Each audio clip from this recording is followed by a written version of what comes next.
Bismillah. Assalamualaikum warahmatullahi wabarakatuh. Innal hamdalillah nahmaduhu wa nasta'inuhu wa nastaghfiruh wa na'udzu billahi ta'ala min shururi anfusina wa min sayyiati a'malina. Man yahdihillahu fala mudhillalah wa man yudlil fala hadiyalah. Wa ashhadu an la ilaha illallah wahdahu la syarika lah wa ashhadu anna Muhammadan abduhu wa rasuluh. Ya ayyuhalladzina amanu taqullaha haqqa tuqatih wa la tamutunna illa wa antum muslimun. Ya ayyuhan nasu taqu rabbakumul ladzi khalaqakum min nafsin wahidah wa khalaqa minha zawjaha wa batha minhuma rijalan katsiran wa nisaa wattaqullaha alladzi tasaaluna bihi wal arham innallaha kana 'alaikum raqiba. Ya ayyuhalladzina amanu taqullaha wa qulu qawlan sadida yuslih lakum a'malakum wa yaghfir lakum dhunubakum wa may yuti'illaha wa rasulahu faqad faza fawzan 'azima. Amma ba'd, fa inna asdaqal hadithi kitabullah wa khairal hadi hadi Muhammadin sallallahu alaihi wasallam wa syarrul umuri muhdatsatuha wa kullu muhdatsatin bid'ah wa kullu bid'atin dhalalah wa kullu dhalalatin finnar. Ikhwani fillah rahimani wa rahimakumullah. Kita melanjutkan kembali pembahasan kitab Hilyah Talibil Ilm yang ditulis oleh Syekh Bakar Abu Zaid rahimahullahu ta'ala dengan syarah oleh Syekh Muhammad bin Salih Al-Utsaimin rahimahullahu ta'ala. Kita masih membahas Al-Faslul Awal, pasal yang pertama, yaitu adab talibil ilm ala nafsihi, yaitu adab-adab penuntut ilmu terhadap dirinya sendiri. Sampai di poin yang ke-8 kemarin, yaitu tahalli bil muru'ah, berhias diri dengan muru'ah. Ya, ini karena agak panjang, sampai pada ucapan beliau wa alaihi fatanakab khawarimal muru'ah. Kalau ada yang baca, fadhol.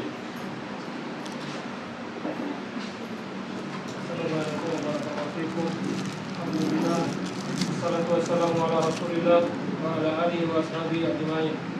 Qala musannif rahimahullah wa alaihi wa tanakkab khawarimal muru'ati bi tab'in aw qawlin aw amalin min hirfatin mahinatin aw qallatin radiatin kal ujubi wal riya'i wal batari wal khuyala'i wa ihtiqaril akharina wa khisyani mawatinir riyabi. Dan yang baca terjemahnya. Berius dengan kesopanan ya. Enggak, wa alaihi apa? Karena itu. Oleh karena itu, Ya. Oleh karena itu jauhilah sifat-sifat ucapan dan atau tindakan yang merusak kesopanan. Ya. Yaitu semua perbuatan hina dan sifat buruk seperti ujub, riya, sombong, angkuh, merendahkan orang lain dan mendatangi tempat-tempat yang mengundang kecurigaan. Kata beliau wa alaihi fatanakkab khawarimal muru'ah fi tab'in aw qawlin aw amalin min hirfatin mahinatin aw khallatin radiatin.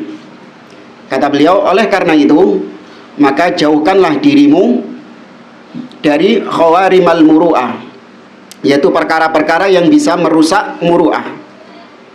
Fi tab'in, entah itu merusak muru'ah dari sisi tabiat atau karakter, au qaulin, baik itu ucapan atau amal perbuatan, min hirfatin mahinatin.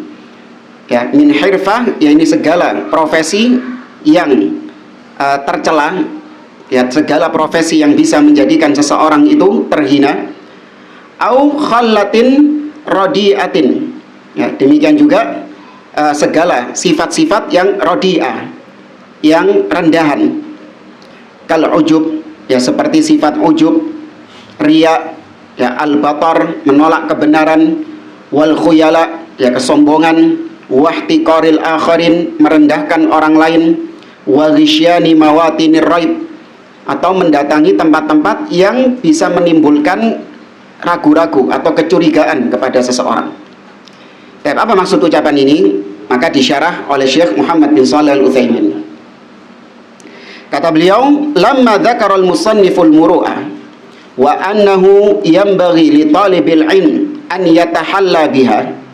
Setelah pada pertemuan-pertemuan sebelumnya, penulis yaitu Syekh Bakar Abu Zaid yang menyebutkan tentang perkara-perkara muru'ah, dan bahwasanya seorang penuntut ilmu itu hendaklah berhias diri, menghiasi dirinya dengan muru'ah itu, yakni menjaga kewibawaan. Maka penulis melanjutkan ucapannya dengan mengatakan tanakkab.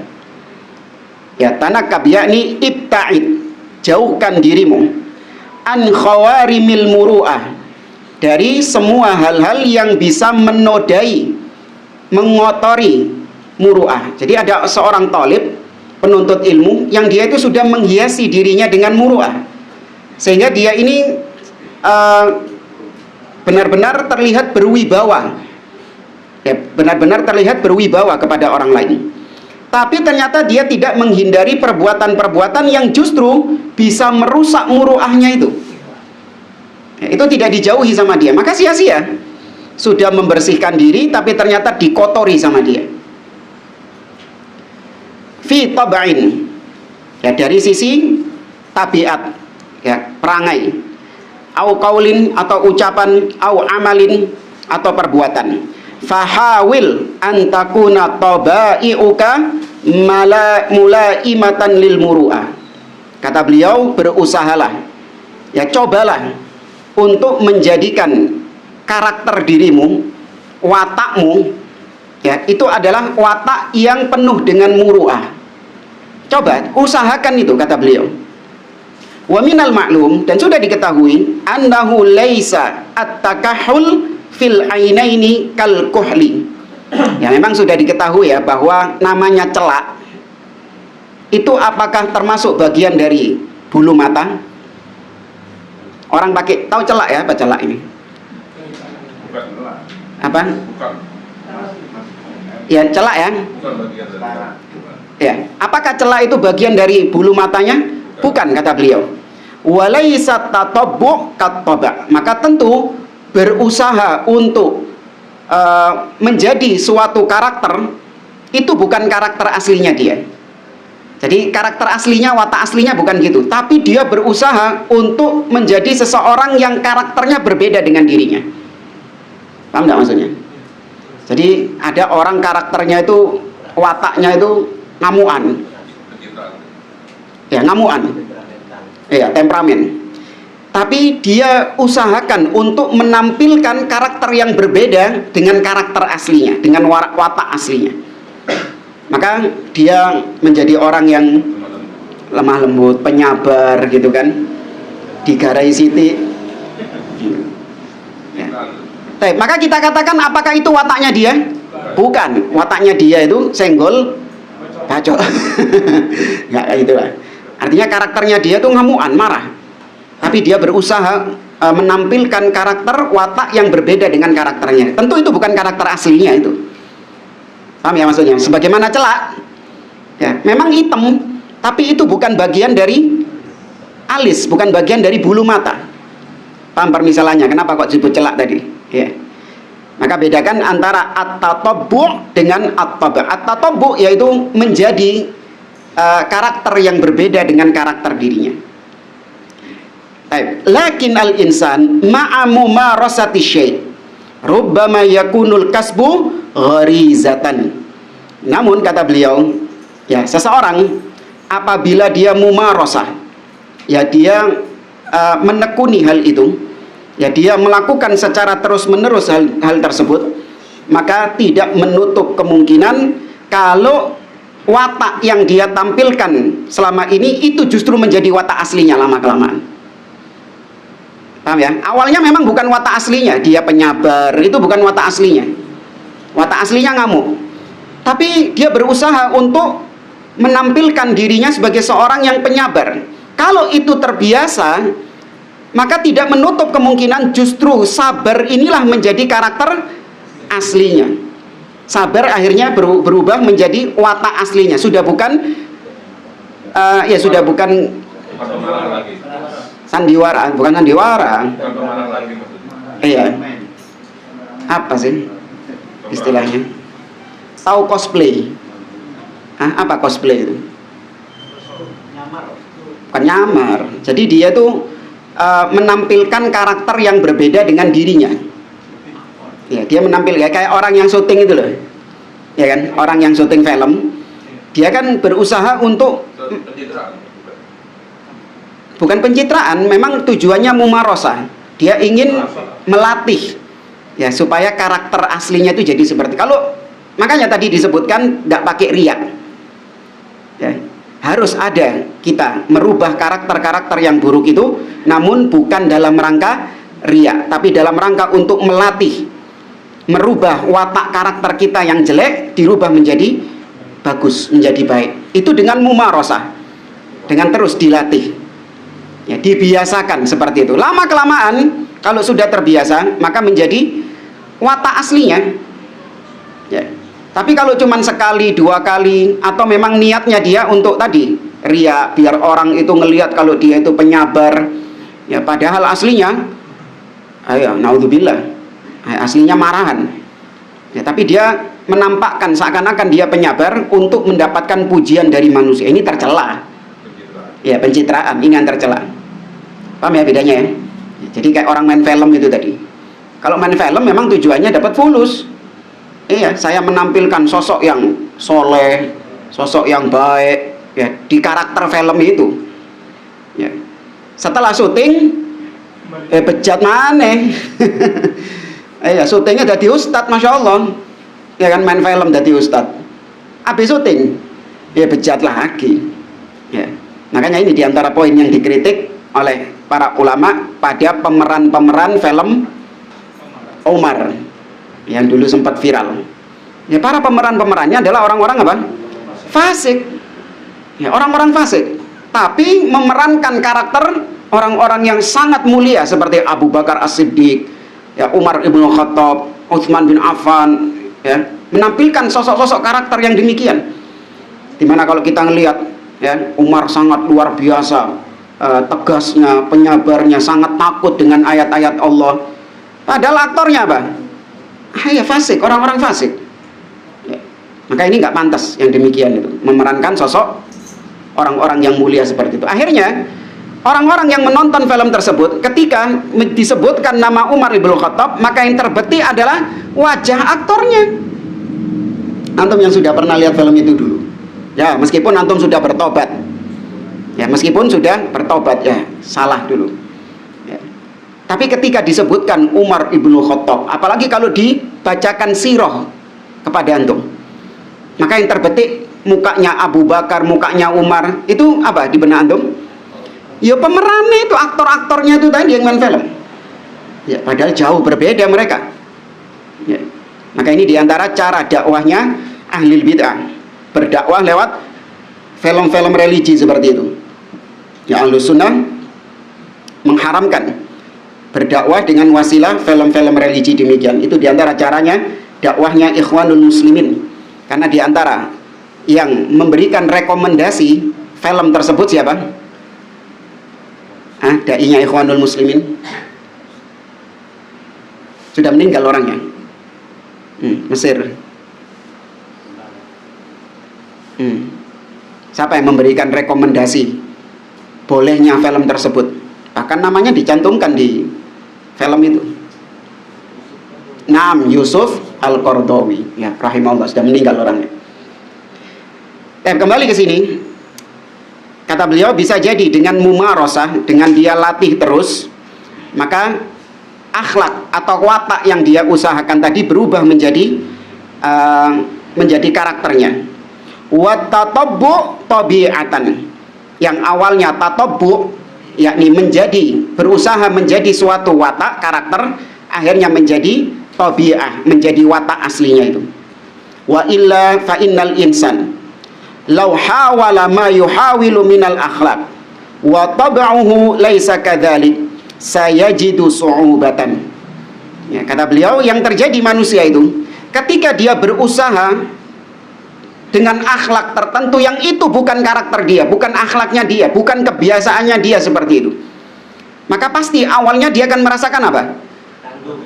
Susah gitu loh. Apalagi yang pemarah tadi itu. Ya, ketika dia berusaha untuk menjadi orang yang penyabar, itu benar-benar apa? Dongkol luar biasa, ngempet itu luar biasa itu. Ndang kudu diledakno itu. Susah kata dia. Kata beliau, lakinnahu ma'at tamarrun tahassana halu. Namun kalau dia terus bersabar, berlatih ya untuk merubah karakter aslinya tadi, tahassana halu, maka kondisinya pasti akan lebih bagus, lebih baik lagi akhlaknya. Maka jangan mengatakan, wes ngene iki awakku iki. Ada kan orang kayak gitu. Sudah tahu akhlaknya jelek malah bangga. Ya wes ngene iki aku iki wonge memang ngamukan. Saya ini memang orangnya ini tersinggungan gitu. Loh, tersinggungan ngamukan itu baik apa jelek? Jelek. Maka berubah dong. Jangan malah mempertahankan, ya wis begini karakter saya. Ya, nggak ada keinginan untuk merubah karakter tersebut. Ya, maka bisa, namanya karakter watak dirubah itu bisa. Wa hadza mujarrab, kata beliau, dan ini terbukti bisa. Faqad sami'na an ba'din nas, kita mendengar dari sebagian orang, mimman kana ba'idan 'anil ilm. Ya, yang tergolong orang-orang yang jauh dari ilmu, yakni orang-orang yang bukan tipikal hadir di pengajian menuntut ilmu, enggak, dia ini jauh dari ilmu. Wa antala bil ilm, bahkan dia jauh dari menuntut ilmu. Lahu akhlakun sayyi'ah, dia itu punya akhlak yang jelek. Thumma lamma mannallahu alaihi bil ilmi wal hidayah, tapi ketika Allah anugerahkan kepadanya ilmu, Allah berikan kepada orang ini hidayah, sarat akhlaquhu thayyibah, berubah akhlaknya menjadi baik. Ya, dengan ilmu itu, ya, maka Allah berikan dia hidayah, wataknya dia, karakternya dia berubah menjadi baik. Ya, dan berapa banyak di antara kita itu dulunya memang akhlaknya, ya, akhlak-akhlak yang buruk. Banyak dahulu kita memiliki karakter-karakter yang buruk. Ya, bahkan mungkin terkadang sebagian orang yang kita temui di mana dahulu punya akhlak yang buruk, namun ketika sudah ngaji, ya sudah tahu ilmu, Allah berikan hidayah kepadanya, kita melihat berubah total orang ini. Iya, kon biyen gak ngene kon niku. Iya. Apa biyen? Ya apa biyen? Enggak, yang menjadi karakter aslinya, sifatnya dia. Apa misalnya? Pelit. Iya. Karakternya dia itu memang pelit. Ya, dulu itu terakhir kita sekolah satu kelas sama engkau, ini orang yang paling pelit dulu itu. Ya, tapi sekarang seiring dengan berjalannya waktu dan dia banyak belajar, menimba ilmu, Allah berikan hidayah kepadanya, dia berusaha untuk menjadi orang yang tidak pelit. Ya, sampai akhirnya sekarang sudah tidak lagi menjadi orang yang bakhil, orang yang pelit. Padahal pelit itu sebelumnya adalah wataknya dia. Ya, namun dia berusaha untuk berwatak yang baru, yaitu tidak pelit. Angel kan? Soros. Umpamanya orang yang benar-benar menahan hartanya. Ada orang yang saking pelitnya itu, sampai dirinya itu nggak mau menikmati hartanya itu. Iya, dirinya sendiri itu nggak mau. Eman gitu. Untuk dirinya loh padahal, apalagi untuk orang lain. Sudah dikasih tahu, ojo tuku apa misalnya, jangan beli helm murahan. Ada teman kayak gitu. Ada helm yang lebih bagus, kualitasnya tentu lebih bagus. Jangan beli yang harga 50.000 helmnya itu. Iya, dingin tok wis pecah. Manung helm tok ae kok jadi dia. Loh, untuk dirinya saja pelit, apalagi untuk orang lain. Ada orang-orang kayak gitu, luar biasa pelitnya. Tapi ketika dia belajar agama, Allah berikan hidayah kepadanya, maka dia ada usaha untuk merubah karakternya tadi. Ya, sampai akhirnya berubah dia. Pelitnya dia tinggalkan, kemudian menjadi orang yang dermawan. Ya. Li'annahu marrana nafsahu ala hadhil akhlak. Kenapa kok bisa berubah wataknya? Karena dia melatih dengan akhlak itu. Hatta sarat ka'annaha min tabaihi wa gharaizihi. Sampai dia berubah seakan-akan memang itu watak aslinya sejak awal. Ya, seakan-akan kita melihat memang orang ini dari lahir wis dermawan. Padahal gak tahu dermawan ini saya kait-kait aja. Saya baru-baru aja. Dulunya pelit luar biasa, tapi karena dia luar biasa dermawannya, orang-orang akan melihat iki memang ket lahir wis dermawan wong iki. Sampai menjadi watak aslinya dia, karakter aslinya dia. Ya, kemudian kita lanjutkan ucapan Syekh tadi, min hirfatin mahinatin au khallatin radiatin, yaitu menjauhkan diri dari apa-apa yang bisa merusak muru'ah. Apa yang bisa merusak muru'ah? Min hirfatin mahina. Ya, hirfah kata beliau, atau di sini disebutkan al-khalla, yakni al-khaslah. Ya, al-khalla itu artinya sifat atau perangai.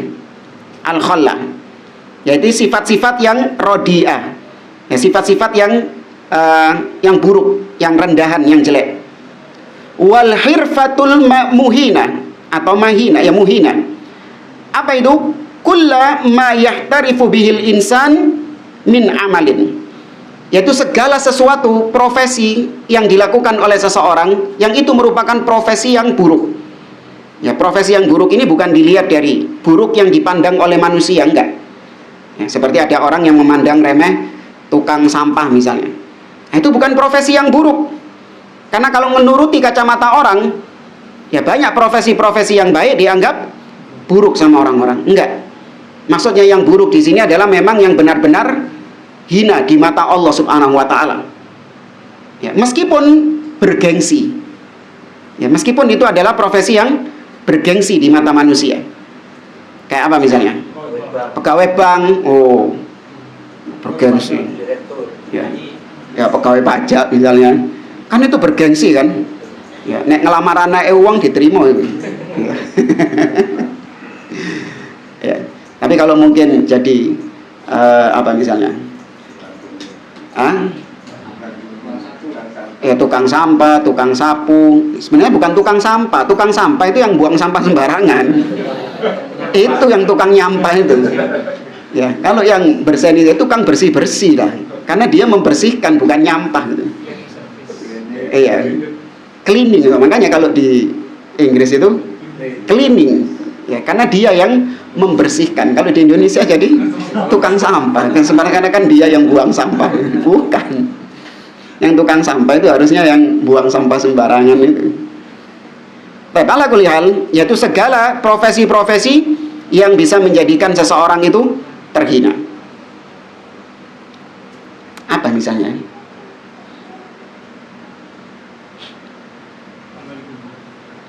Itu bukan terhina, bukan profesi yang hina. Ya, artis atau menjadi, ya pokoknya hal-hal yang berkaitan dengan gitu-gitulah, musik-musik gitulah. Iya, public figure atau penyanyi, aktor dan yang lainnya. Itu meskipun bergengsi di mata masyarakat, namun itu profesi yang justru menghilangkan muruahnya dia, menghilangkan wibawanya dia. Tsumma daraba lidzalika amthilatan biqaulihi. Kemudian beliau menyebutkan beberapa perbuatan-perbuatan yang menjadi contoh dari sifat-sifat yang buruk yang bisa merusak muruah. Kata penulis, kal ujub, seperti sifat al ujub. Apa itu al ujub? An yu'jabal insanu binafsihi, yaitu seseorang takjub dengan dirinya sendiri. Ya, seorang takjub dengan pencapaian-pencapaiannya. Fa idza stanbata faidatan qala hadhil faidah la yastanbituha akbaru alim.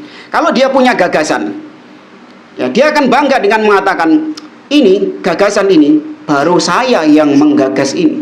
Ulama-ulama dari dulu nggak ada yang punya ide seperti ini. Waduh, sangar ngono. Ya. Baru saya ini yang punya gagasan ide seperti ini. Ulama, ini Syekhul Islam ini berarti. Ya kan? Panggil aja Syekhul Islam ini berarti. Ya, maka dia bangga. Tsumma ujiba bi nafsihi. Kemudian dia takjub dengan dirinya sendiri. Wa ra'a nafsahu kabiran wantafakha. Dia merasa bahwasanya dirinya ini adalah sosok yang besar. Ya, dia merasa adalah sosok yang sangat luar biasa. Ya, ada perasaan-perasaan yang menjangkiti sebagian orang itu, di mana pencapaian-pencapaiannya itu dia sandarkan kepada dirinya. Ya, antum misalnya timbul ujub ketika biasanya melakukan suatu ibadah yang nggak dilakukan oleh orang-orang yang lain. Contoh misalnya antum bisa haji, ya, antum bisa haji, apalagi haji yang khusus misalnya, dengan tenda yang khusus, ya, dengan fasilitas yang mega, ya kan? Baju ihramnya khusus juga. Iya. Kemudian setelah antum berhasil melakukan ibadah itu, antum merasa bangga dengan diri antum. Wah, jarang-jarang uang iso kok ngene iki, nek gak uang sing anu. Atau ada yang ucapan biasanya sebagian orang itu bangga dengan dirinya dengan mengatakan, ya beginilah rezeki anak soleh. Loh, kok bisa lu muji diri sendiri? Ya kan? Ya segini nih rezeki anak soleh. Ini harus dihindari hal-hal demikian, karena itu termasuk ujub, ya, bangga terhadap diri sendiri. Maka obat cara menanggulanginya gimana? Sandarkan kepada Allah Subhanahu wa taala. La haula wala quwata illa billah. Kita bisa melakukan ini, bisa beribadah ini, kita bisa hafal Al-Qur'an, kita bisa ya hadir di pengajian, kita bisa punya ilmu ini pun. Ketika kita mencapai capaian-capaian, kesuksesan-kesuksesan tertentu, sandarkan kepada Allah Azza wa Jalla bahwa saya bisa mencapai ini murni karena pertolongan dari Allah Subhanahu wa taala. Ya. Makanya digandengkan antara ibadah dengan isti'anah dalam surat Al-Fatihah. Iyyaka na'bud wa iyyaka nasta'in. Ya Allah, hanya kepadamu kami beribadah dan hanya kepadamu kami meminta pertolongan. Ya, apa rahasianya? Kenapa digandengkan antara ibadah dengan meminta pertolongan? Karena seorang tidak bisa beribadah kepada Allah kecuali dengan pertolongan dari Allah. Itu cara menghilangkan ujub. Ya, sandarkan kepada Allah, jangan disandarkan kepada diri pencapaian itu. Kemudian yang berikutnya, wa qauluhu ar-riya. Ya, ar-riya an yura'iyan nasa. Dia beribadah atau melakukan suatu amalan untuk dilihat oleh manusia. Bi ayyatakallama fil ulumi amamahum. Ya, dia berbicara tentang ilmu agama di hadapan manusia. Hatta yarau annahu alim. Tujuannya apa? Supaya orang-orang memanggil dia alim. Ini orang yang berilmu. Ya, ditampilkan. Ya, kadang menampilkannya itu dengan hal-hal yang membuat orang itu jadi berdecak kagum sama dia. Iya, membuat orang-orang jadi berdecak kagum sama dia. Memang tujuannya untuk mengundang itu decak kagum penonton agar dia dikira orang yang alim, orang yang cerdas. Ya. Hadis ini diriwayatkan oleh Imam Bukhari, nomor hadis 4500, pojok kanan atas. Apa manfaatnya? Coba antum pikir apa manfaatnya pojok kanan atas? Antum kira orang-orang mau ngecek semua? Iya, tepat gak ya pojok kanan atas ya? Beda cetakan, beda letak. Liku kan iku cetakannya sopo iku pojok kanan atas itu. Itu cetakanmu itu. Saya punya cetakan lain pojok bawah. Kok beda? Berarti apa faedahnya dia nyebutkan kayak gitu? Kalau bukan untuk mengundang decak kagum manusia, ini orang ini hafal sampai tahu letak hadisnya itu pojok kanan atas bawah. Alhamdulillah. Ya. Baik, intinya seorang ketika dia punya perasaan riya, maka ini bisa menyebabkan amalannya dia menjadi hangus di sisi Allah Subhanahu wa taala. Allah mengatakan, "Ana aghna syuraka'i 'ani syirk." Aku adalah zat yang tidak butuh dengan sekutu. Faman amila amalan asyraka fihi ma'i ghairi taraktuhu wa syirka. Barang siapa yang melakukan suatu amalan, kemudian dia selipkan di dalam amalannya itu kepada selain aku, maka aku tinggalkan dia dengan apa yang dia persekutukan. Ya. Kalau amalan kita tidak 100% untuk Allah Subhanahu wa taala, namun ada keinginan untuk mendapatkan popularitas di tengah manusia, yang mendapatkan pujian di tengah manusia, maka taraktuhu wa syirkah, aku tinggalkan dia beserta apa yang dia persekutukan. Dan juga hadis yang diriwayatkan oleh Imam Muslim dalam sahihnya tentang 3 golongan yang pertama kali dimasukkan ke dalam neraka. Yang pertama kata Nabi, alimun wa qari'ul Quran, orang yang alim dan dia ahli baca Al-Quran. Namun ketika dia ditanya oleh Allah tentang ilmu yang dia dapatkan, dia mengatakan, ta'allamtu fik wa 'allamtun nas. Ya Allah, aku belajar agama itu ikhlas karenamu, dan aku mengajarkan manusia agama ini juga ikhlas karenamu. Allah mengatakan, kadzabta, innama ta'allamta liyuqala alim wa qara'ta liyuqala qari. Kau belajar agama, mengajarkannya kepada manusia agar kau dibilang alim, dan kau membaca Al-Quran agar kau dibilang qari. Wa qad qil, dan itu sudah kau dapatkan di dunia. Fa umira fasuhiba ala wajhihi thumma ulqiya finnar. Dia pun diseret wajahnya dan dilemparkan ke dalam neraka. Nauzubillah. Kemudian yang berikutnya, wa qauluhu al-batru. Ya, al-batru huwa raddul haq. Ya, al-batar artinya adalah menolak kebenaran. Wa hadhihi tahsulu fil mujadalat. Nah, biasanya menolak kebenaran ini ketika terjadi debat. Nah, ketika terjadi perdebatan sengit, maka biasanya yang sudah terpojok dia nggak mau menerima kebenaran yang datang dari pihak lawan.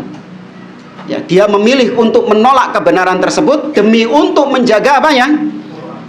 Bukan muru'ah sebenarnya ini. Menjaga harga dirinya dari malu. Mau ngomong kemaluan kok.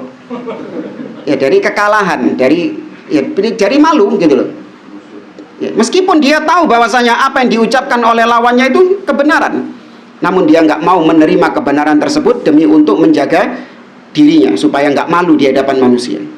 Wa ta'assub li ra'yin minal ara', atau dia menolak kebenaran karena sikap fanatiknya terhadap madhab tertentu. Ini kata beliau, auli madhabin minal madhahib. Ya, dia tetap berpegang dengan pendapat itu, padahal itu pendapat yang salah. Ya, dia nggak mau menerima kebenaran dari orang lain demi untuk mempertahankan pendapat madhabnya, pendapat gurunya, pendapat syekhnya. Tajiduhu yaghmitul akharin wa yaruddul haqqa li'annahu khilafu ma yara. Ya, kita dapati orang-orang seperti ini selalu ya menganulir, menyangkal pendapat-pendapat orang lain, menolak kebenaran yang datang dari orang lain karena itu nggak sesuai dengan apa yang ada padanya, nggak sesuai dengan pendapatnya. Ya, maka ini sifat yang tercela. Nggak boleh. Kalau kita tahu itu adalah kebenaran, terima. Bahkan meskipun itu datangnya dari orang-orang kafir sekalipun, kalau yang diucapkan benar maka diterima. Bedakan antara qabulul haq dengan tolabul haq. Kalau menerima kebenaran itu dari siapapun, bahkan orang kafir kalau berucap kebenaran, diterima atau ditolak? Diterima. Ya, diriwayatkan Aisyah radhiyallahu taala anha itu pernah berjumpa dengan seorang wanita Yahudiyah. Ya, di mana wanita Yahudiyah ini menyebutkan tentang azab kubur kepada Aisyah. Aisyah belum tahu kalau ada azab kubur. Kemudian didoakan sama Yahudi ini.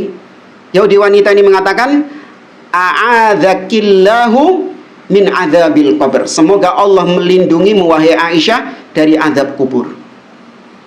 Ya, maka kemudian dia nggak membenarkan Aisyah ini, tapi dia tanya kepada Rasul Shallallahu Alaihi Wasallam dan Nabi membenarkan. Naam, iya, ada namanya azab kubur ini. Ya, padahal datang dari siapa ini? Yahudi, orang kafir sekalipun. Ini namanya qabulul haq, bisa dari siapa saja. Jangankan ahli bid'ah, orang kafir diterima. Tapi kalau talabul haq, ini nggak boleh sembarangan. Mencari kebenaran harus dari sumber-sumbernya, harus dari orang-orang yang memang Anda ketahui dia di atas akidah yang lurus, di atas manhaj yang lurus. Ya, Aisyah nggak pernah kemudian setelah tadi itu ngajinya sama Yahudi tadi, nggak ada.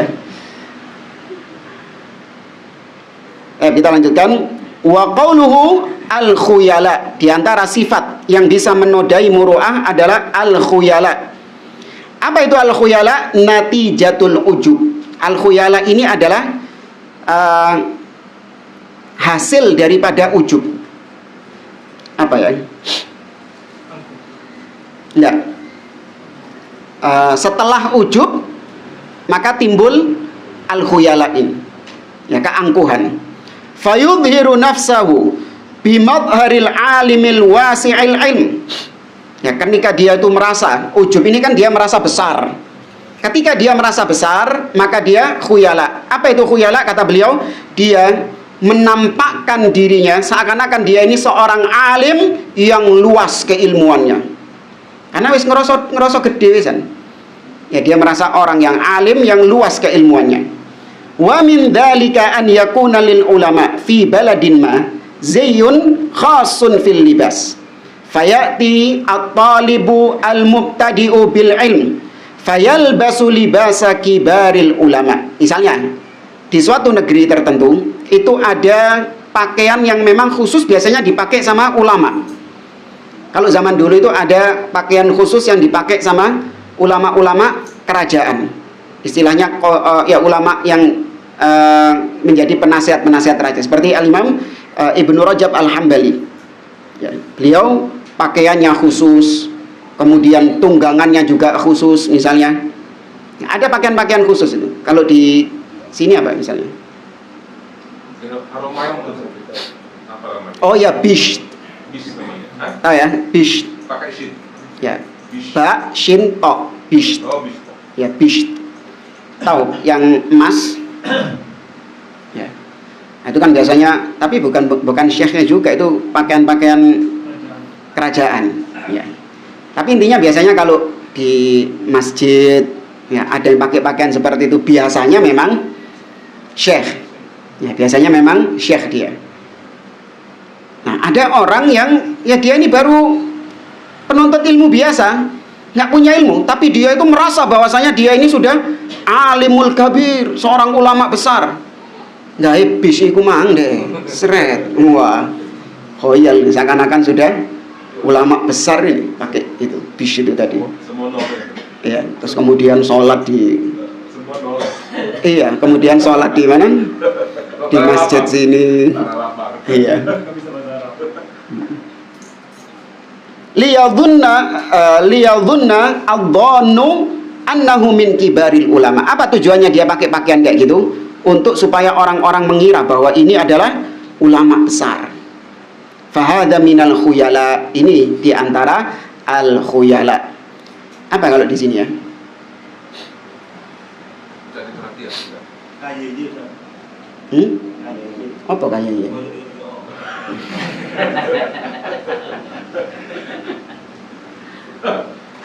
Gak ngerti itu di YouTube nanti orang kayak ya apa yang dengarkan orang. Ya kayaknya kalau di Indonesia ini nggak ada pakaian khusus ya. Ya memang sebenarnya para ulama itu nggak mau dibedakan, dikhususkan. Cuman karena pakai sorban ini. Tapi kayaknya banyak sih. Maksudnya sudah menjadi pakaian umum. Dulu gamis ini juga. Iya, tapi sekarang sudah menjadi pakaian yang umum. Jadi nggak termasuk syuhro. Ya, bukan termasuk pakaian yang apa ya, menjadi pusat perhatian orang-orang, seakan-akan inilah orang ulama besar gitu dari pakaiannya. Kalau di desa bisa. Oh, kalau di desa ya. Oh. Kalau Kupluk apa itu? yang kayak di Imamahnya. Apa imamah? Oh, anu shimar. Simar. Ya, shimar. Yang anu Saudi itu. Ya, imamah Saudi. Ya bisa jadi pakaian-pakaian demikian sehingga orang-orang melihat ini seakan-akan seorang ulama besar. Tapi ada nggak Pak? Memang nggak pantas orang Indonesia pakai pakaian gitu. Hah? Iya. Iya.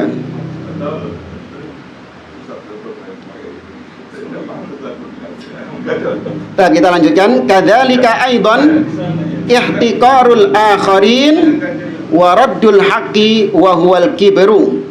Demikian juga di antara akhlak yang bisa menodai muru'ah adalah ihtiqarul akharin, ya, menganggap remeh orang lain, meremehkan orang lain dan menolak kebenaran. Wahwal kibir, itulah kesombongan yang kama qala Nabi sallallahu alaihi wasallam, seperti yang disabdakan Nabi, al kibru batarul haq wa ghamtun nas. Ya, kibir itu adalah menolak kebenaran dan merendahkan orang lain. Sekilas tentang merendahkan orang lain. Kita Ahlus Sunnah sering dituduh merendahkan orang lain ketika kita mengatakan bahwasanya fulan menyimpang, fulan tidak di atas sunnah, fulan ahlil bid'ah. Kita dikatakan merendahkan orang lain. Dan kita menganggap bahwasanya diri kita ini yang lebih tinggi daripada orang yang sedang kita tahdzir itu. Kita peringatkan manusia untuk tidak mengambil ilmu darinya. Ini keliru. Kita mengatakan demikian, nggak boleh kemudian menganggap kita lebih baik daripada orang yang sedang kita bantah itu. Kenapa? Karena bisa jadi ketika seseorang membantah orang lain, maka yang membantah ini nggak ikhlas kepada Allah Subhanahu wa Ta'ala. Padahal harusnya itu amal soleh atau bukan? Membantah ahli bid'ah ini amal soleh atau bukan? Amal soleh. Bahkan termasuk jihad di jalan Allah Subhanahu wa Ta'ala. Kata Syekhul Islam Ibnu Taimiyah, ar-raddu 'alal mukhalif mujahid fisabilillah. Namun karena dia nggak ikhlas, dia hanya ingin untuk tenar, ya kan? Dia ingin untuk apa? Pansos, atau pansos? Karena ngelihat yang dibantah ini orang terkenal, ya kan? Sehingga ketika dia membantah fulan yang terkenal ini, berharap supaya namanya apa? Naik. Paham tidak jemaah? Jadi ada seorang dai ahlil bid'ah, terkenal dia. Ya, sebut misalnya kayak yang kemarin kita sampaikan waktu akhir tahun itu, Pak Profesor ahli tafsir. Ya, Pak Profesor ahli tafsir. Ini kan terkenal kan? Nah, ada orang yang membantah dia. Memang bantahannya betul, hak. Ya, dari sisi yang disampaikan ilmunya hak. Orang ini membolehkan mengucapkan selamat Natal, dibantah ini sama Ahlus Sunnah ini. Tapi Ahlus Sunnah ini ternyata niatnya adalah untuk mengatrol dirinya supaya terkenal. Karena yang dibantah ini orang apa? Orang besar, orang terkenal. Maka dapat pahala nggak dia dari Allah? Dapat. Nah, sedangkan orang yang dibantah tadi, bisa nggak dia bertobat kepada Allah Subhanahu wa Ta'ala? Bertobat dia kepada Allah. Katakan, ya, misalnya dia bertobat kepada Allah, maka dari sini kondisinya berarti yang lebih baik yang mana? Yang dibantah atau yang membantah? Yang dibantah. Hanya orang yang membantah itu harus benar-benar dia mengikhlaskan bantahannya itu hanya untuk membela agama, menjaga kemurnian agama ini. Ya, bukan untuk mencari popularitas dirinya, enggak. Dan dia enggak boleh merasa bahwa yang membantah lebih baik daripada yang dibantah. Belum tentu. Enggak, dia merasa enggak, saya tidak lebih baik daripada orang yang saya bantah ini. Meskipun jalannya dia ini salah, iya, jalannya dia itu salah. Ya. Secara jalan betul salah. Namun orangnya belum tentu lebih baik. Misalnya gini jemaah. Ada orang mau ke Jakarta dari Surabaya ini. Dua orang ini sama-sama mau ke Jakarta. Maka yang satu berangkat, ya, yang satu berangkat lewat tol Sumo, terus dia ke arah barat. Nah, orang yang satunya malah naik Suramadu. Paham jamaah? Ini janjiannya naik Jakarta ini. Satunya ke barat, satunya ke timur naik Suramadu dia. Ditelepon sampai sing arah ke Jakarta itu. Tutuk ndi kon? Ini saya tutuk di Bleke. Nanti kok Jakarta lewat Bleke itu. Ini boleh nggak mengatakan kau salah jalan? Berhak nggak? Salah, jalanmu itu keliru, nggak ke situ. Iya, itu sesat kau ke sana itu. Nggak malah ke Jakarta. Iya. Malah ke Sumenep kemana itu? Nggak mungkin ke Jakarta itu. Salah jalanmu. Ngamuk ini yang sudah sampai Belega tadi itu. Mungkin maksudnya lewat kapal itu. Ngamuk dia mengatakan kepada yang lewat tol tadi, loh, emang jalanmu bener? Boleh nggak yang di jalan tol mengatakan, iya tepat jalanku ini, boleh nggak? Boleh. Iya, kita sedang membicarakan jalannya. Tapi belum tentu yang lewat tol ini tutup Jakarta. Belum tentu, mungkin di tengah jalan apa? Mati, kecelakaan dia. Sedangkan yang lewat Madura ini bisa jadi dia dapat hidayah, nggak mesti balik. Ya, kan Sumenep terus ada bandara itu kan? Masih ada nggak bandaranya? Iya, Sumenep terus bandara naik pesawat Jakarta. Loh, tutup sing iku malahan. Yang buat jalannya benar tadi malah nggak nyampe. Ya, maka bisa jadi demikian. Maka kita nggak boleh merendahkan orang lain, apalagi yang kita bantah. Kita hanya menjelaskan jalanmu salah. Ya, jalan yang saya tempuh benar, tapi belum tentu saya lebih selamat daripada engkau. Bisa dipahami nih jamaah? Ya, tapi ada orang-orang yang sok suci. Jangan menyalah-nyalahkan orang lain. Loh, kalau memang salah ya salahkan. Nggak boleh merasa jalannya paling benar. Loh, sih tak? Antum berangkat sholat subuh. Kemudian ketika di tengah jalan, antum dapati ada orang mabuk-mabukan nggak sholat subuh. Kalau antum ditanya mana di antara antum dan orang yang mabuk-mabukan itu yang betul jalannya? Hah? Siapa yang sholat tadi? Saya, nggak apa-apa bilang. Saya jalannya lebih benar. Karena saya mau sholat subuh. Sedangkan yang mabuk-mabukan ini nggak benar. Dari sisi apanya? Jalannya. Tapi ternyata yang sholat subuh, ria. Ya podo wae kalau oleh pahala. Sedangkan yang mabuk-mabukan tadi, maksiat. Ria itu masuk kategori apa?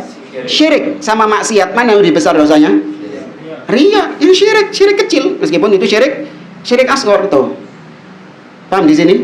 Ini kita bicara orangnya, tapi kalau jalannya, hak katakan yang ke masjid itu yang lebih betul daripada yang mabuk-mabukan. Soal nanti endingnya bagaimana yang ke masjid ini ria, yang ini itu nanti urusannya Allah Subhanahu Wa Taala. Paham tuh jamaah? Ya. Katakanlah di depan antum ini ada syekh, ya, syekh siapa gitu, syekh besar. Hah?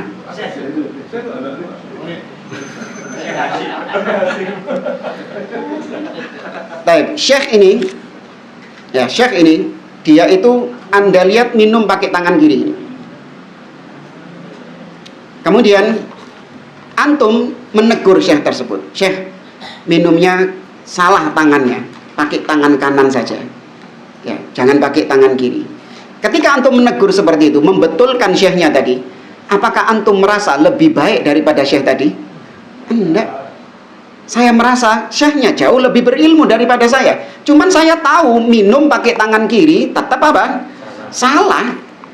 Hatta syekh yang minum tetap salah gitu. Saya cuman tahu ilmunya itu. Selebihnya syekh yang lebih berilmu daripada saya. Ya, jadi nggak ada kelaziman ketika kita membantah ahli bid'ah. Oh, emang kamu lebih pintar daripada ahli bid'ahnya? Loh, enggak, iya dia lebih pintar. Dia yang lebih jauh berilmu. Tapi saya tahu ilmu tentang yang dia jatuh di dalamnya. Maka di situ saya kritik dia. Bingung zaman enggak ya?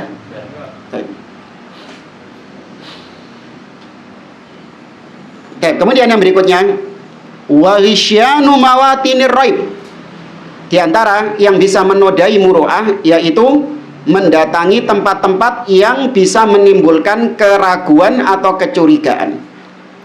Yakni ityanal mawatinil lati takunu mahillan lisyak fihi wa fi muru'atihi wa akhlaqihi.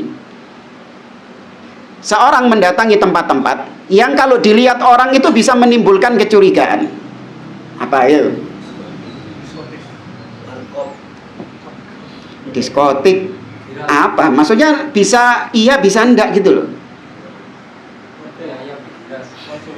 Mie ayam. Nggak apa-apa mie ayam. Kalau dikira kemungkinannya apa maksudnya? Iya, enggak. Ada yang haram, ada yang halal gitu loh. Jadi tempat yang kenapa? Lokalisasi. Bisa jadi dia nggak kuat di sana. Loh, lokalisasi nggak boleh tetap. Ada rumah yang orang memang di daerah situ. Rumahnya misalnya. Oh iya. Ada masjid di situ ya. Oh iya, tak kira dakwah di. Lewat di situ masuk Kak. Iya iya. Jadi tapi memang itu bukan keinginannya dia. Memang dia mau nggak mau harus lewat situ. Nah, ini yang dimaksud di sini adalah kita menghindari tempat-tempat yang memang di situ bisa menimbulkan kecurigaan seseorang atau bisa menghilangkan muruah kita. Ya, contoh kalau apa misalnya hotel tadi, betul ya, kayak hotel-hotel yang memang dikenal sebagai hotel yang ya dipakai tempat-tempat untuk perzinahan misalnya. Memang dia di sana itu cuman nginep gitu loh. Di sana dia tidak berzina, tapi hotel itu memang terkenalnya menjadi hotel tempat perzinahan. Sehingga ketika dia di situ, orang-orang akan melihatnya, ini berzina apa enggak ini ya gitu. Itu kan orang awam. Kalau kita tetap nggak boleh ya menuduh demikian sampai mendatangkan berapa? Ya 4 orang saksi. Ya, nggak boleh. Hatta kita melihat dia bersama perempuan masuk ke dalam kamar, nggak boleh. Kita langsung menuduh bahwasanya dia pasti berzina, enggak. Sampai kita melihat ember masuk sumur, 4 orang yang lihat. Ember masuk sumur sing delok wong papat. Ya, ini berarti tengah dalan memang. Ya. Tapi demikian Islam menjaga kehormatan seseorang. Allah berfirman dalam surat An-Nur, walam ya'tu bi arba'ati syuhada fajliduhum 80 jaldah. Seorang yang menuduh walladzina yarmunal muhsanati walam ya'tu bi arba'ati syuhada fadribuhum 80 jaldah. Apabila seorang dituduh berzina dan dia tidak mendatangkan 4 saksi, maka pukullah dia, cambuklah dia dengan 80 cambukan. Ya, itu di surat An-Nur, di awal-awal surat An-Nur. Gimana punya ayatnya?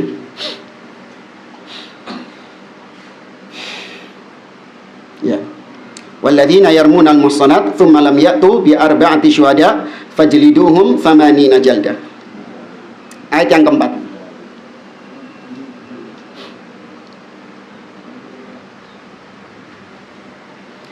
Ya, di sini kata beliau, fa'alaihi an yatajannabaha, maka hendaklah seseorang itu menghindarkan dirinya dari tempat-tempat yang tadi yang bisa menimbulkan kecurigaan itu.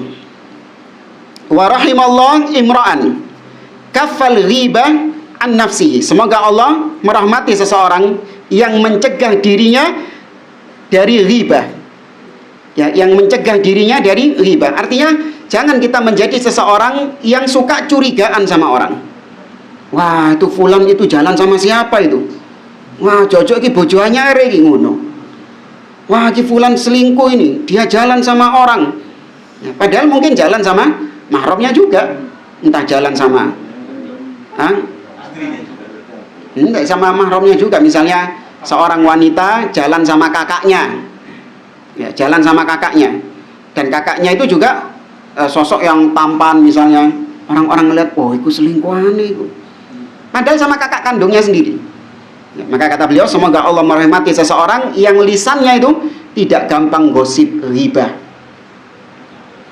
Wa idza kana Rasulullah sallallahu alaihi wasallam ad'arul khalqi qala lirrajulainil ansariyaini wa huwa ma'a zawjihi Safiyah. Nabi itu pernah jalan sama Safiyah. Padahal Nabi itu orang yang paling baik akhlaknya. Tapi bersamaan dengan itu Nabi berkata kepada 2 orang Ansor ketika Nabi berjalan bersama Safiyah, Nabi mengatakan innaha Safiyah, iki Safiyah bojoku. Nabi pertegas bahwasanya yang jalan sama saya ini adalah istriku sendiri, Safiyah. Ya. Karena Safiyah ini memang terkenalnya orang apa? Yahudi. Gitu loh. Terkenalnya memang orang Yahudi di Ansor itu. Maka ketika dinikahi Nabi, nggak semua orang tahu kalau Nabi menikah dengan Safiyah ini. Maka Nabi pertegas ini Safiyah untuk menghilangkan kecurigaan mereka. Padahal harusnya nggak boleh curiga sama Nabi. Tapi demikian Nabi SAW ingin untuk membersihkan kecurigaan tersebut. Ya, kata Kata beliau, fa kaifa bi ghairihi? Bagaimana kalau selain Nabi? Falhasil alla tathiqa bi nafsik wa taqulu innan nasa la yadhunnu bi syai'a. Jangan percaya dengan dirimu sehingga kau masuk ke tempat-tempat yang menimbulkan kecurigaan, kemudian kau berkata dalam dirimu, oh tenang, manusia orang-orang ini nggak mungkin berpikiran jelek sama saya. Oh, gak wong-wong antum. Iya, nggak tahu orang-orang antum. Antum ke tempat yang bagus aja juga dijelek-jelekkan, apalagi antum benar-benar ke tempat yang tadi ada kemungkinan jelek, kemungkinan bagus. Fa anta wa in kunta indan nasi bihadhil mathabah lakinna syaitan yulqi fi qulubihim syarr. Meskipun andaikan antum hidup di lingkungan yang islami, orangnya itu orang-orang yang baik, di atas sunnah, di atas akidah sahihah, oh masya Allah. Meskipun mereka ini orang-orang yang baik, jamin mereka nggak dapat bisikan dari syaitan, nggak jamin. Mereka dapat bisikan dari asyaitan. Hatta yattahimuka bima anta minhu bari. Sampai akhirnya kau dituduh dengan apa yang kau tidak berbuat. Ya, sampai kau dituduh melakukan sesuatu yang padahal kau sendiri tidak berbuat itu. Cuman karena kecerobohan kita berada di tempat-tempat yang memang di situ ada kemungkinan kita jatuh dalam perbuatan buruk, maka kita dituduh demikian. Apa ya, pengalaman pribadi dulu pernah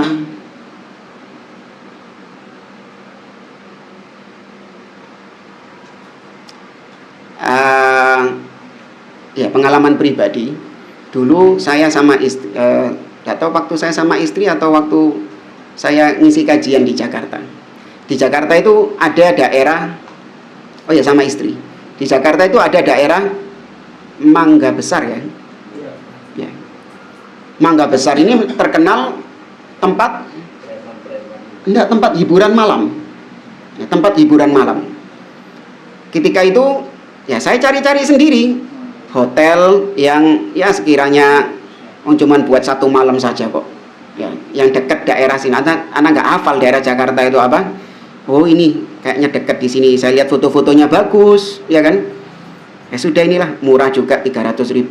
Langsung booking. Ya setelah booking ya pesan Grab atau apa. Ya udah kita meluncur. Ya, istri nggak tahu kalau ternyata di Mangga Besar. Ternyata benar tempat hotelnya itu berada di tengah-tengah ya diskotik, hiburan malam, apa itu, Homer dan yang lainnya gitu. Berada di tengah-tengah situ. Saya pakai pakaian kayak gini, istri bercadar, dilihatin sama orang-orang. Ya. Itu kalau dilihat sama orang-orang yang mungkin ngaji atau apa, wah ini ustadz ngapain gitu mas ini? Iya. Ada dakwah di situ kan, ada aneh-aneh tuh. Ya. Tapi ini karena nggak tahu. Tapi ada orang-orang yang kalau saya tahu sejak awal tempatnya kayak gitu, cari tempat lain jamaah. Kenapa? Tempat tersebut bisa menimbulkan kecurigaan orang-orang. Ya, bisa menimbulkan kecurigaan orang-orang. Jangan kemudian mengatakan, oh, apa namanya, orang-orang itu nggak bakalan peduliin saya nggak ada yang kenal sama saya. Belum tentu. Ya, terkadang di tempat-tempat yang tidak kita duga, kita ketemu sama ikhwan kajian juga, gitu. Ada yang kenal dengan kita. Fatajannab mawatina ar-raib hatta taslama minar riba. Maka jauhi tempat-tempat yang bisa menimbulkan kecurigaan sehingga kau bisa selamat dari kecurigaan tersebut. Saya kira ini bisa kita sampaikan. Insyaallah di pertemuan depan masuk poin yang ke-9, at-tamattu' bi khisalir rujulah. Ya, yaitu seseorang hendaklah dia itu memiliki sifat menjadi lelaki sejati, rujulah, jantan gitu. Ya, betul. Yang ujub tadi, Ustaz, itu hanya sebatas di dalam hati itu dikatakan ujub, apa harus setelah dinyatakan dan setelah didengar orang baru dikatakan ujub? Jadi kadang-kadang kembali terletak dalam hati. Iya, itu kalau dibiarkan, ya kalau dibiarkan nggak dilawan, maka itu sudah dosa. Itu sudah ujub. Iya, kalau seorang bangga, al-i'jab binafsihi, yaitu bangga dengan dirinya sendiri. Yang namanya bangga dengan dirinya sendiri ya, ada perasaan di dalam dirinya itu dia ini orang yang luar biasa, saya ini punya kesuksesan ini, bangga saya, itu ada di dalam hati. Maka harus dilawan. Ya memang terkadang muncul dalam diri kita hal tersebut. Tapi kalau itu dilawan, tidak dibiarkan, tidak dipelihara, yaitu caranya tadi menyandarkan semuanya itu kepada Allah Subhanahu wa taala. Sampai dinyatakan kan? Itu lebih Ya, kalau dinyatakan kepada orang-orang, ya ini sampai mengharapkan orang tadi memandang dia. iya lebih berat. Itu jatuhnya tadi natijah al-ujub, yaitu al-khuyala. Ya, al-khuyala. Itu natijah hasil daripada dia ujub, itu ada actionnya tadi. Ya, dia ingin supaya dilihat oleh orang-orang ini sebagai orang yang besar. Itu awalnya karena dia menganggap dirinya besar. Jadi sudah terhitung dalam hati ya. Iya, dalam hati itu sudah dikatakan ujub. Dan itu dari setan. Iya, terkadang dari syaitan juga yang membisikkan. Sama seperti hasad. Hasad dikatakan oleh para ulama, diantaranya Imam Ibnu Rajab Al-Hambali dalam kitabnya Jami'ul Ulum wal Hikam, sekedar ada dalam diri kita perasaan tidak suka ketika orang lain mendapatkan nikmat, itu sudah hasad. Meskipun nggak ada actionnya. Paham ya? Dalam diri kita itu ada ketidaksukaan orang lain mendapatkan nikmat. Meskipun kita nggak ada usaha supaya orang itu nikmatnya hilang, supaya orang itu nikmatnya pindah ke saya, meskipun nggak ada itu, cuman sekedar perasaan saja, kepanasan ketika orang lain mendapatkan nikmat, itu sudah masuk hasad. Ya. Namun kata beliau, Syekhul Islam Ibnu Taimiyah mengatakan, ma khala jasadun min hasad. Tidak ada tubuh manusia yang kosong dari hasad. Semuanya ada hasad. Ya, likulli ni'matin hasidan wa likulli haqqin jahidan. Setiap kenikmatan yang didapatkan seseorang pasti ada yang hasad. Sebagaimana setiap kebenaran pasti ada yang menentangnya. Ya, setiap kebenaran pasti ada yang menentangnya. Cuman bedanya kata beliau, al-karim yukhfihi wal laim yubdihi. Orang yang mulia dia akan menyembunyikan hasadnya itu. Artinya benar-benar dipendam sama dia. Ya, ditekan sama dia. Tapi orang yang tercela, itu semakin ditampakkan hasadnya itu dalam bentuk ucapan atau perbuatan. Alhamdulillah. Wallahu a'lam. Yang lain? Ya. Untuk menjaga muka pernah disebutkan bahwa menghindari giras.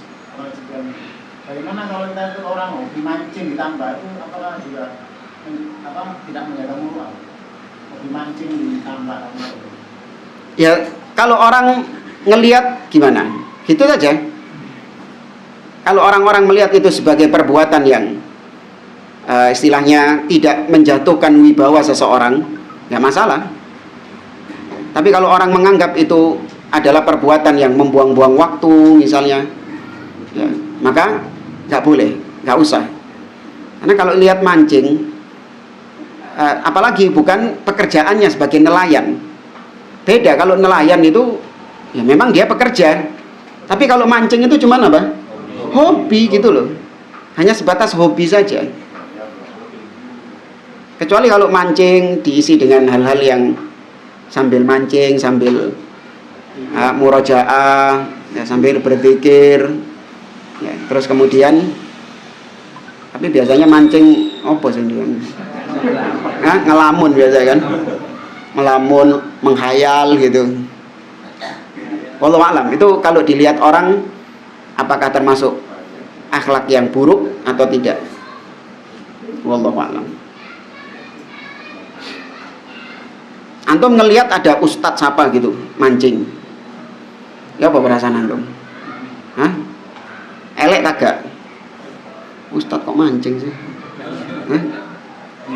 Ya apa? Anda nggak tahu antum ya apa? Hah? Biasa-biasa aja? Hah? Biasa aja. Yuk. Aneh. Hah? Ya kalau ustadz lihat petingkrangan sikilnya ini nang giras. Ya apa antum kalau kayak gitu? Gak pantas kan? Gak pantas. Padahal yang diminum bukan homer, kopi yang diminum gitu loh. Meskipun yang diminum kopi, tapi gak pantas gitu loh. Wallahu a'lam. Dan kalau nggak ada, kita cukupkan sampai di sini. Wallahu a'lam. Subhanakallahumma wa bihamdik, asyhadu an la ilaha illa anta astaghfiruka wa atubu ilaik. Assalamualaikum warahmatullahi wabarakatuh.